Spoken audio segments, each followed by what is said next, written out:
soir au Café Philo McDo, il y a toujours des réflexions qui viennent, qui complètent ce qui a pu être dit. C'est le rôle du Café Philo McDo de faire avancer la pensée, de mieux comprendre ce qu'on fait. Eh bien, c'est un truc tout à fait basique, apparemment, c'est la distinction entre l'être et l'avoir. Or, avoir, c'est quelque chose qui vient de l'extérieur. Être, quelque chose qui est de l'intérieur. Voilà comment on voit les choses. Par conséquent, en face de table, en astrologie, nous sommes dans le domaine de l'avoir. Ce que nous avons reçu, et quand nous avons reçu quelque chose, nous ne sommes pas seuls à l'avoir reçu.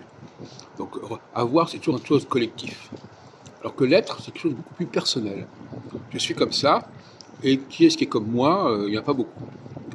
Voilà, donc c'est toute la différence. Et ça, c'est la phase cardinale. La phase cardinale, ce qui est important, c'est l'être. Ce que je suis réellement moi-même, quelles sont mes vraies compétences, quelle est ma véritable expertise personnelle, spécifique, et non pas ce que j'ai pu recevoir, acquérir, ce dont j'ai pu hériter, comme ça, globalement, collectivement. Et donc, là, on passe, avec le passage de Saturne en Poisson Bélier, d'un temps de l'avoir, qui aura duré près de 3 ans, quelque part, 3 ans et demi, si on veut, on peut pour simplifier, à un temps de l'être, qui va durer de la même façon, et qui, lui, va privilégier les gens qui ont un véritable potentiel, un haut potentiel, et qui sont uniques à avoir son potentiel. Alors que dans l'avoir, on n'est jamais unique. On partage avec d'autres personnes qui ont reçu la même chose que nous. Et quand on copie, on n'est jamais unique parce que d'autres personnes ont pu copier. Alors quand on est vraiment créateur et créatif, on est unique parce que ce qu'on fait, personne ne l'a fait avant. Alors on peut copier par la suite, mais pour l'instant, personne ne l'a fait avant. Voilà, donc cette notion de to be or not to be, to have or not to be, or to have, to be, c'est une notion extrêmement importante qu'on n'avait peut-être pas suffisamment exploitée jusqu'à présent, ça va vérifier.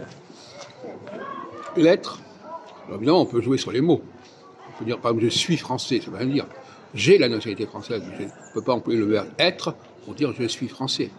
Je suis, ça doit être réservé à quelque chose de tout à fait personnel, individuel. J'ai, c'est quelque chose qui vaut au niveau collectif.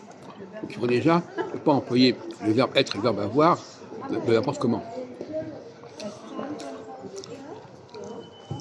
Alors l'avoir, c'est aussi le capital. C'est quelque chose qu'on reçoit. On a reçu un capital, on a reçu des droits.